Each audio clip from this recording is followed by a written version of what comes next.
Hello नमस्कार दोस्तों, मैं Nitin Walia sir Saharanpur online platform पर आपका स्वागत करता हूं। आज हम लोग ईवीएस पेडागोजी के महत्वपूर्ण क्वेश्चनों को डिस्कस करेंगे।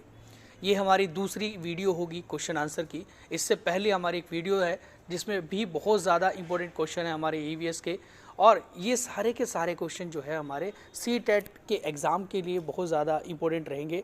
आज हम लोग सबसे पहला क्वेश्चन देखेंगे अपना, पर्यावरण अध्ययन के शिक्षक के रूप में चिड़ियाघर के भ्रमण का आयोजन करने का मुख्य उद्देश्य इनमें से कौन सा होना चाहिए। तो देखो, हम लोग जब जू में जाते हैं, चिड़ियाघर में जाते हैं, तो वहाँ पर भ्रमण करते हैं। भ्रमण के आयोजन का मुख्य उद्देश्य क्या होना चाहिए। ऑप्शन नंबर फर्स्ट है शिक्षार्थियों को आनंद और मज़े उपलब्ध कराना, नित्य शिक्षण कार्यक्रम की एक रस्ता लाना, शिक्षार्थियों को सक्रिय अधिगम अनुभव उपलब्ध कराना, और शिक्षा की गुणवत्ता के बारे में अभिभावक को संतुष्ट कराना। तो इनमें से कौन सा आंसर हमारा सही है? क्या नित्य शिक्षण कार्यक्रम की एक रास्ता लाना, या क्या शिक्षार्थियों को सक्रिय अधिगम के अनुभव उपलब्ध कराना, क्या शिक्षा की गुणवत्ता के बारे में अभिभावकों को संतुष्ट कराना, क्या शिक्षार्थियों को आनंद या मज़े उपलब्ध कराना। यहाँ पर ये मज़े है यहाँ पर, ठीक है। तो इसका सही आंसर जाएगा हमारा कि शिक्षार्थियों को सक्रिय अधिगम अनुभव उपलब्ध कराना।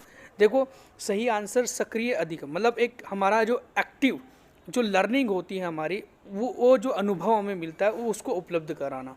ये आंसर यहाँ पर सही जाएगा, क्योंकि ये हमें वास्तविक जीवन से जोड़ता है जब हम लोग सक्रिय अधिगम करते हैं। तो नेक्स्ट पर्सन हम लोग देखेंगे, राष्ट्रीय पाठ्यचर्या की रूपरेखा एनसीएफ 2005 प्राथमिक स्तर पर पर्यावरण अध्ययन शिक्षण का प्रमुख उद्देश्य कौन सा होना चाहिए। जो हम लोग प्राथमिक स्तर पर एनसीएफ 2005 के अंदर जो दिया गया है, तो वहाँ पर एक मुख्य उद्देश्य क्या होना चाहिए पर्यावरण अध्ययन का। ऑप्शन नंबर ए है हमारा, विषय की आधारभूत संकल्पनाओं की आधारभूत समझ का विकास करना। जो हमारे विषय होता है उसकी आधारभूत संकल्पना होती है हमारी, एक बेसिक स्ट्रक्चर होता है, उसकी आधारभूत समझ उसका विकास करना। या फिर बी ऑप्शन है हमारा, विषय के आधारभूत सिद्धांतों का स्मरण करना, कि जो हमारा विषय है उसका जो बेसिक सिद्धांत है उसको याद करना, स्मरण करना। या ऑप्शन नंबर सी है, कक्षीय अधिगम को विद्यालय के बाहरी जीवन से जोड़ना। और ऑप्शन नंबर डी है हमारा, स्वतंत्र रूप से प्रयोग करने की कुशलता अर्जित करना। जो स्वतंत्र रूप होता है हमारा, उससे प्रयोग करने की कुशलता हमारे अर्जित करना। तो इसका सही ऑप्शन जो है हमारा, वो ऑप्शन नंबर हमारा सी जाएगा, क्योंकि कक्षीय अधिगम को विद्यालय के बाहरी जीवन से जोड़ना। तो जब हम लोग बाहरी जीवन से कक्ष की गतिविधि को जोड़ेंगे, तो ये हमारा एक वो फिर वही वाली बात आ जाएगी कि वास्तविक जीवन से हमें जोड़ने की कोशिश की जा रही है। और जब भी हमारी कक्षी गति को या क्लास की एक्टिविटीज़ को जब हम बाहर के वास्तविक जीवन से जोड़ रहे हैं हम लोग, तो यह विद्यालय के बाहरी जीवन से जोड़ रहे हैं, तो यहाँ पर हमारा ज्ञान सक्रिय होता है, एक्टिव होता है और एक स्थायी होता है ना। इसके अलावा हम एक चीज़ों को बहुत आसानी से और एक सुविधा पूर्वक सीख लेते हैं सारी चीज़ों को। तो इसलिए हमारा ऑप्शन नंबर सी सही जाएगा हमारा। नेक्स्ट है हमारा क्वेश्चन थर्ड, पर्यावरण अध्ययन ईवीएस की एक अच्छी करिकुलम पाठ्यचर्या को बच्चे के प्रति सही होना चाहिए, जीवन के प्रति सही होना चाहिए, विषय के प्रति सही होना चाहिए। पाठ्यचर्या की निम्नलिखित विशेषताओं में से कौन सी उपयुक्त आवश्यकताओं को पूरा नहीं करती। क्योंकि देखो, हमारे बच्चे के प्रति सही होना चाहिए, जीवन के प्रति सही होना चाहिए जो पाठ्यक्रम होता है, विषय के प्रति सही होना चाहिए जो पाठ्यक्रम होता है।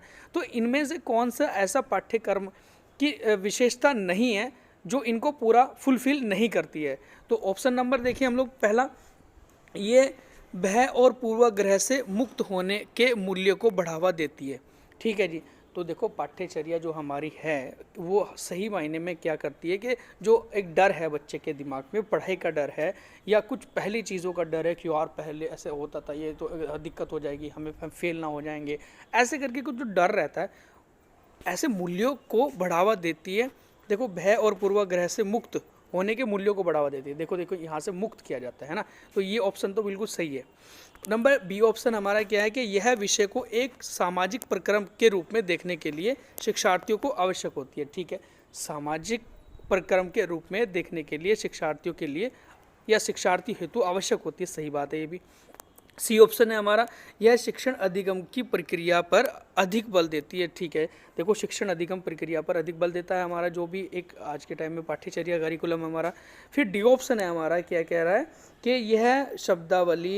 यह शब्दावली और परिभाषाओं पर अधिक बल देती है। तो जब शब्दावली और परिभाषाओं को पर ज़्यादा बल दिया जाएगा प्राथमिक लेवल पर या फिर जूनियर लेवल पर भी, तो वो ऑप्शन हमारा बिल्कुल क्या हो जाएगा, गलत हो जाएगा। तो इसीलिए डी ऑप्शन यहाँ पर गलत है। ओके, नेक्स्ट हम पॉइंट की बात करें आपसे। हमारा क्वेश्चन है फोर्थ और इम्पोर्टेंट क्वेश्चन है हमारा कि कक्षा फोर्थ के शिक्षार्थियों को हवा सब जगह है प्रकरण पढ़ाते समय गीतिका निम्नलिखित गतिविधियों को करने की योजना बनाती है। मतलब कई सारी एक्टिविटीज़ को करने की प्लानिंग कर रही है गीतिका के हवा सब जगह है प्रकरण पढ़ाते समय। तो क्या इसमें ऑप्शन हमारा सही जाएगा? तो शिक्षार्थियों को क्षेत्र भ्रमण पर ले जाना क्या सही है? विशिष्ट उदाहरणों से संकल्पना की व्याख्या करना। ठीक है, सी ऑप्शन है संकल्पना को समझाने के लिए मल्टीमीडिया कैप्सूल का प्रयोग करना। ठीक है जी, उसके बाद है हमारा प्रकरण से संबंधित प्रश्न पूछना। देखो यहाँ पर सही मायने पर कि हवा सब जगह है। ठीक है, तो शिक्षार्थियों को क्या करेगा ये शिक्षिका या गीतिका मैडम, वो क्या करेगी, शिक्षार्थियों को क्षेत्र भ्रमण पर ले जाएगी। तो जब क्षेत्र भ्रमण पर ले जाएगी तो हम लोग कहेंगे यार बच्चा सोच रहा है कि हवा हर जगह है, तो हम लोग देखें भाई प्लॉट में भी हवा है, हमारे छत पर भी हवा है, हमारे घर में भी हवा है, हमारे स्टोर रूम में भी हवा है।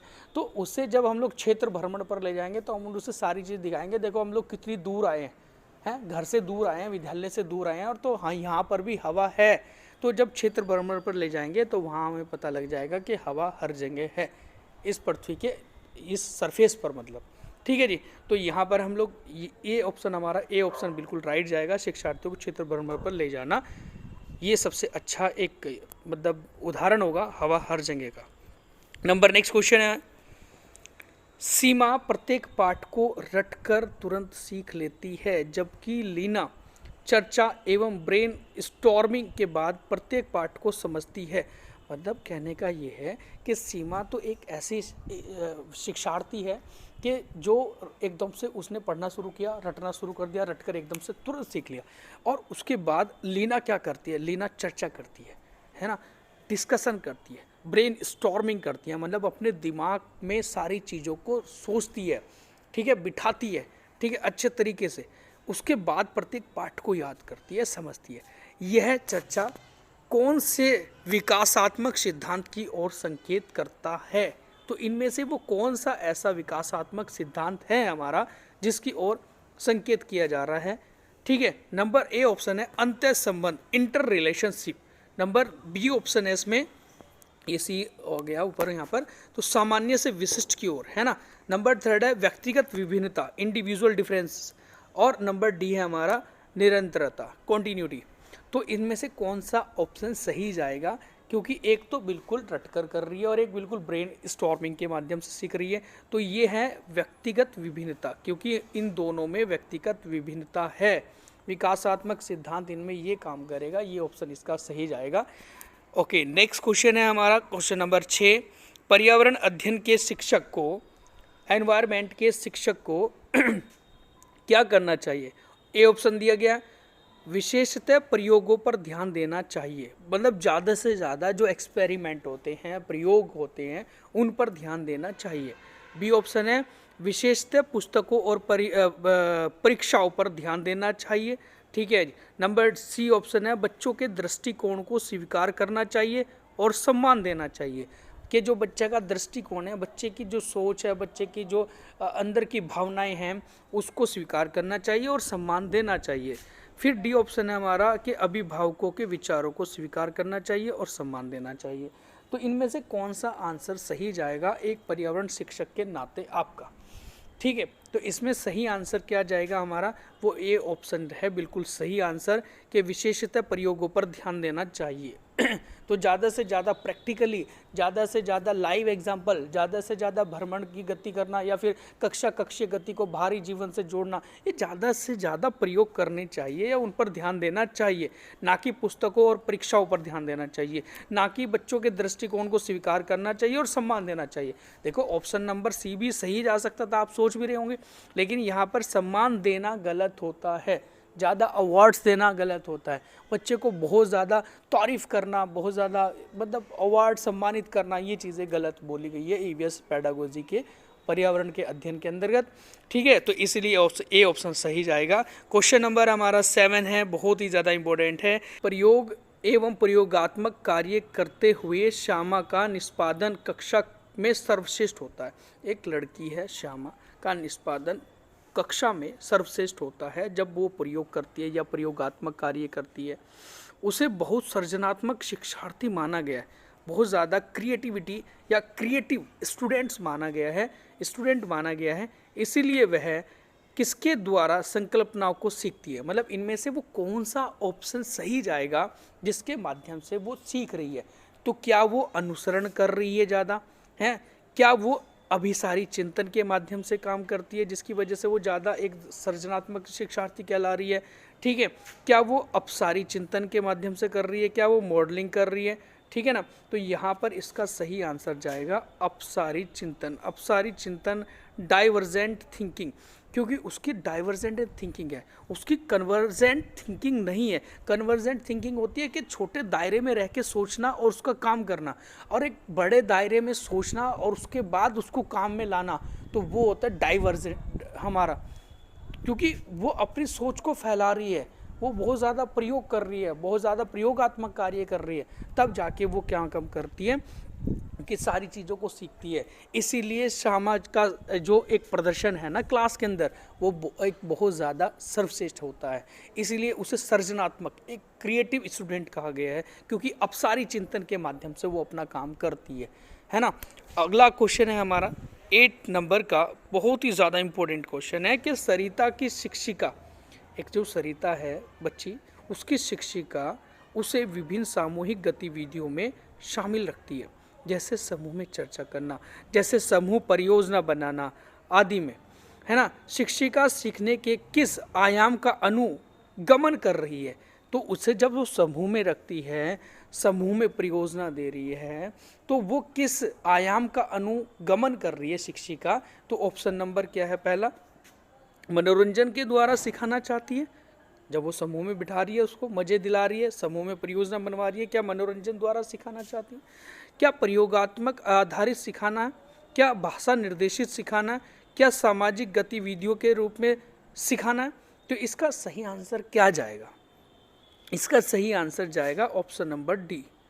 ऑप्शन नंबर डी क्यों जाएगा इसका सही आंसर, क्योंकि जिस समय सामाजिक गतिविधियों के रूप में सिखाया जाता है, लर्निंग कराई जाती है सोशल एक्टिविटी के माध्यम से, तो उस समय उसे समूह में चर्चा के लिए बात की जाती है, समूह परियोजना दी जाती है, क्योंकि उस समय वो एक समूह में बैठकर काम करेगी। उससे हमारे लोकतांत्रिक सिद्धांत होते हैं ना, उसका भी विकास होता है ना।